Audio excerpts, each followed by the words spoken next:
Eu não sou um cara mau, mas em certas situações, eu preciso me perguntar: o que um cara mau faria? Provavelmente você já deve ter ouvido essa frase em algum meme por aí na internet. Mas isso sempre se refere a um dilema moral. Sempre aparece em escolhas difíceis, e não tem ninguém melhor que represente isso no mundo dos jogos do que o Arthur Morgan.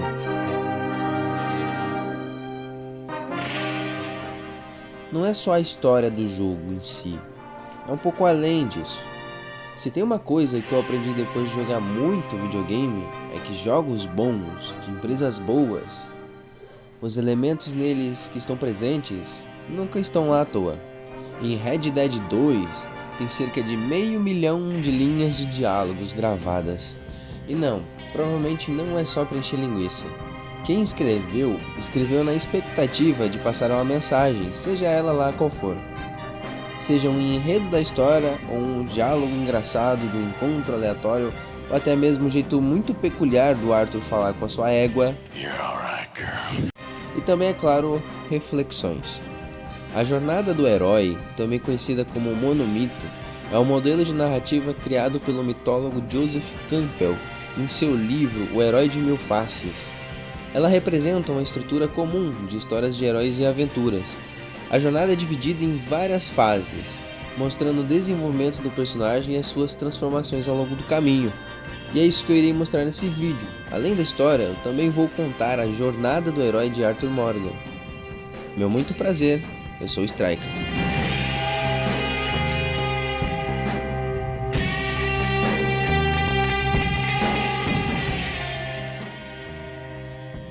A jornada de Arthur nos mostra que não existe um único caminho de redenção, ou apenas um jeito de ser bom. A história dele é bastante complexa, e as suas fases eu irei explicar melhor ao longo desse vídeo. Agora, sem mais enrolas, vamos começar.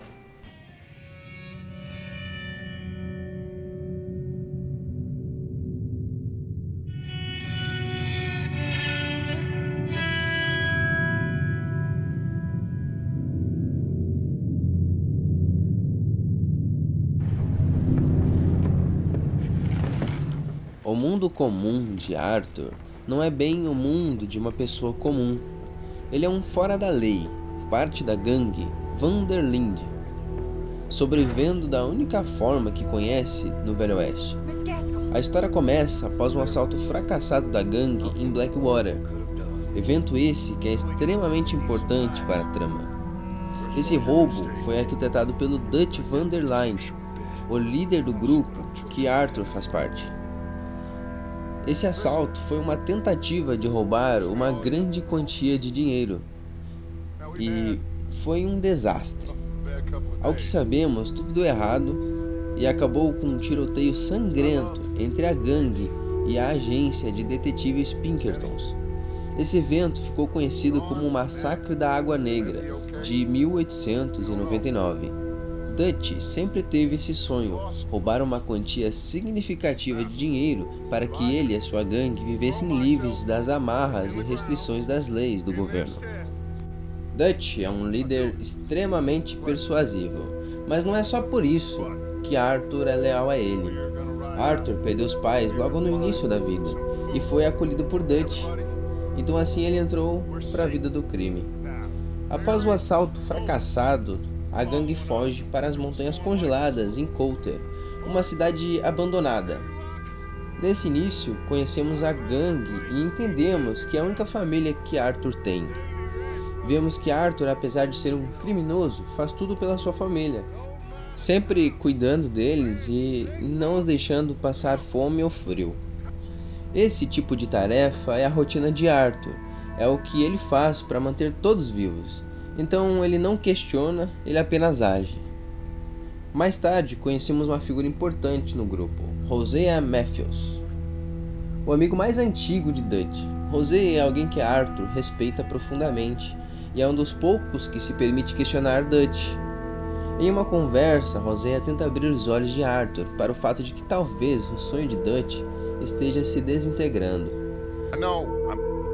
just making sure. Every plan is a good plan if we execute it properly. Every problem we had was because we did not execute properly. Even Blackwater, from my understanding. You're right. Mas Arthur resiste. Ele diz: a lealdade a Dutch é o que me mantém vivo. Esse sentimento de lealdade é o alicerce da sua vida e é o que define seu mundo comum. Porém, isso parece estar mudando. Ele anota em seu diário, em algum momento de reflexão, que Dutch sempre tem um plano. E eu quero acreditar nisso, mas será que ainda é o suficiente? Então ele vê Dutch perdendo o controle pouco a pouco. E mesmo que ainda confie nele, já sente o peso da incerteza crescendo dentro de si. Isso é constatado através de alguns diálogos dos membros da gangue que viram Dutch durante o assalto de Blackwater. Javier Escuela menciona que Dutch matou uma mulher de uma forma brutal. Dutch killed a girl in a bad way, but it was a bad situation. That ain't like him, though. Ele também anota em seu diário o ocorrido. Ele menciona que Dutch atirou em uma garota. Não sei se foi bem um acidente ou foi de propósito, e também parece que foi tudo uma emboscada. Isso mostra que mesmo ele sabendo o que aconteceu, ele não quer acreditar nisso.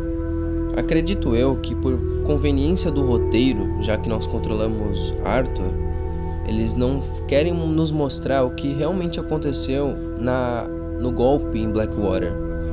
Parece que Dutch e Micah planejavam esse assalto à balsa, enquanto Arthur e Hosea planejavam outro assalto. Fez com que Arthur não tivesse participado diretamente do golpe à balsa, mas ele acaba participando ao final, como o Javier acaba mencionando nesse diálogo. Shot two. Sean, we don't even know. I'm surprised we escaped at all. By the time you boys showed up from the other side of town, we were only just holding on. Bad business, all right.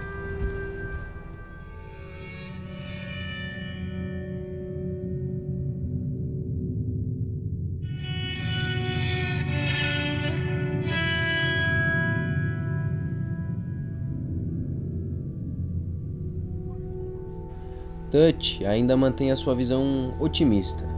Para ele, Coulter é só mais uma fase, eles vão se reagrupar e dar a volta por cima.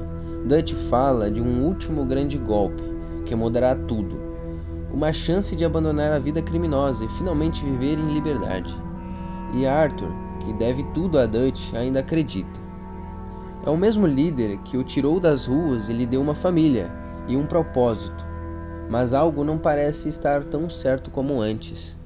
O grupo desce as montanhas e chega a Valentine, um lugar barulhento e desorganizado, cheio de tipos duvidosos, mas perfeito para a gangue tentar se infiltrar. A ideia de Dutch é fazer dinheiro rápido, manter a cabeça baixa e juntar recursos para o plano de fuga. Só que Arthur começa a ver que esses golpes e últimas chances parecem nunca terminar. Em certo momento, Arthur e Hosea saem para caçar, mas o papo logo muda para Dutch. E ele ressalta que não tem como sair dessa vida. There's never really any getting out. Staying in, it's hard. You know that. But Bessie and I made it work. Why? You thinking about getting out? Me? No, of course not. Para o Arthur, esse chamado à aventura não é apenas sobre ganhar dinheiro e fugir da lei. Ele começa a perceber que talvez essa vida seja um ciclo sem fim, uma promessa de liberdade que só existe nas palavras do Dutch. Essa nova fase não o leva só a novos lugares, mas o faz começar a questionar o caminho que tem seguido. Então, o chamado para a aventura de Arthur é a necessidade de concluir os desejos de Dutch, mesmo ainda tendo suas dúvidas, porque ele acredita que deve lealdade a ele até o fim. Esse é o início da jornada interna, onde Arthur começa a se perguntar se está no caminho certo, se realmente vale a pena continuar na vida do crime. A partir desse ponto, ele inicia uma luta interna questionando sua moralidade e tentando definir se deve ou não mudar sua trajetória. É o primeiro sinal de uma transformação que o levará a considerar quem ele é e o que deseja para o futuro. Nesse contexto da jornada de Arthur, esse chamado representa o ponto em que ele começa a enxergar a vida além do crime e da violência, sendo um momento de virada que o levará aos poucos em busca da sua redenção.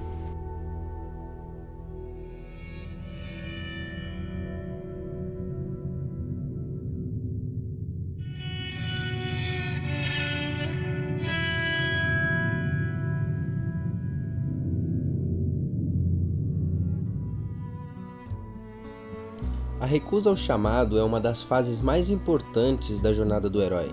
Ela marca o momento em que o herói se encontra em um ponto de decisão, mas hesita em aceitar a mudança que lhe é proposta. Para Arthur, essa fase é representada por uma luta interna entre continuar seguindo o caminho que sempre conheceu, a vida de fora da lei com Dutch, ou por outro lado começar a questionar se há outra forma de viver, uma vida mais sincera, honesta, livre do ciclo de violência e de criminalidade. A primeira recusa ao chamado ocorre logo após Arthur reencontrar Mary Linton, seu amor de juventude. Ela aparece pedindo que Arthur abandone a vida de criminoso e que fuja com ela, sugerindo que ele ainda pode mudar e ter uma vida longe do bando. Mary é uma lembrança de um passado que Arthur não pode mais alcançar, e suas palavras tocam a parte dele que ainda deseja uma vida mais tranquila. No entanto, Arthur recusa o chamado. Ele está profundamente enraizado no bando e na figura de Dutch, que representa para ele uma causa maior e uma forma de resistência ao sistema corrupto.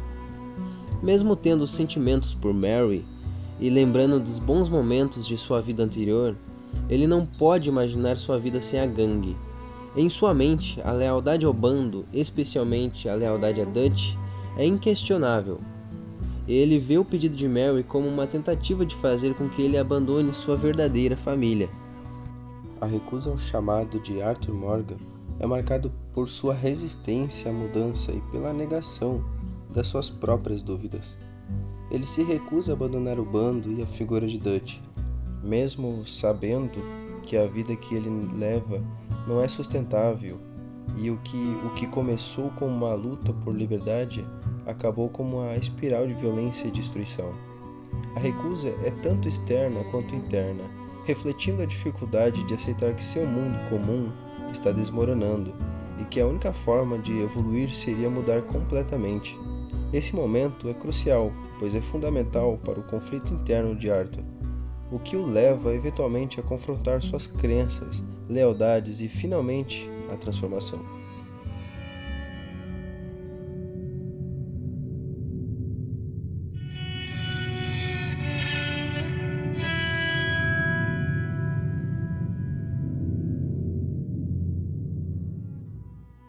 Na jornada de Arthur, a fase do encontro com o mentor é simbolizada pela relação que ele desenvolve com Hosea Matthews, o segundo no comando da gangue, e alguém que representa uma voz de sabedoria e moralidade para Arthur.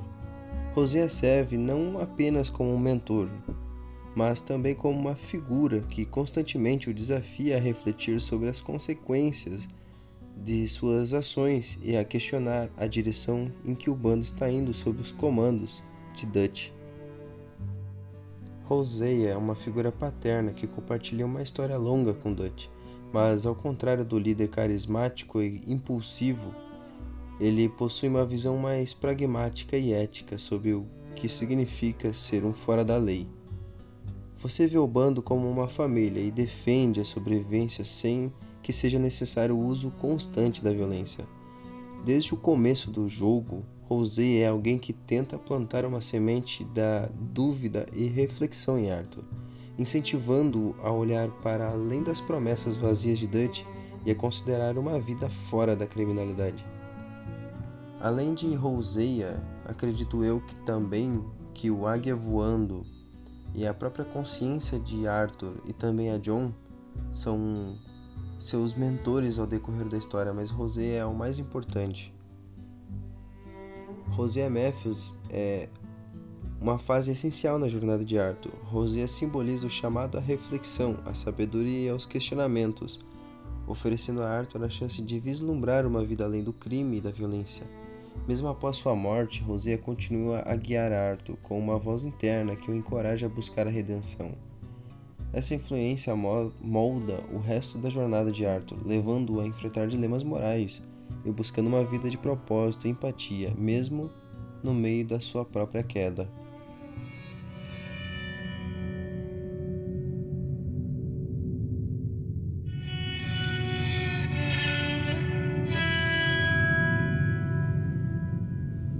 Na jornada do herói de Arthur Morgan, a frase da travessia do primeiro limiar marca o momento em que ele deixa o mundo comum e se aprofunda totalmente em um ambiente de caos, perigos e conflitos internos. A partir dessa fase, Arthur cruza um ponto sem retorno, envolvendo-se em uma série de ações que o leva a encarar as consequências do caminho violento do bando. O primeiro assalto em Valentine simboliza ainda mais essa travessia. Dutch convence o grupo a tomar ações cada vez mais arriscadas, prometendo que o próximo golpe será o suficiente para saírem da vida de fora da lei. Mesmo com dúvidas, Arthur se compromete com o plano, levando o bando a um nível de exposição que nunca antes enfrentaram. Nesse ponto, ele cruza definitivamente o limiar, aceitando que está preso em uma vida de risco constante. A situação em Saint-Denis e a fuga para Guarma representam totalmente a perda de controle de Arthur sobre o seu destino. Quando Dutch decide fazer uma série de assaltos em Saint-Denis, levando-o ao exílio forçado da gangue, Arthur entende que a promessa de redenção de Dutch não existe mais. Ele cruzou um ponto sem volta. Esses eventos confirmam para Arthur que ele está vivendo uma vida insustentável e autodestrutiva. A travessia do limiar significa a aceitação da realidade de que, para sobreviver, ele deverá sacrificar pedaços de si mesmo e, finalmente, enfrentar as consequências do passado e do presente.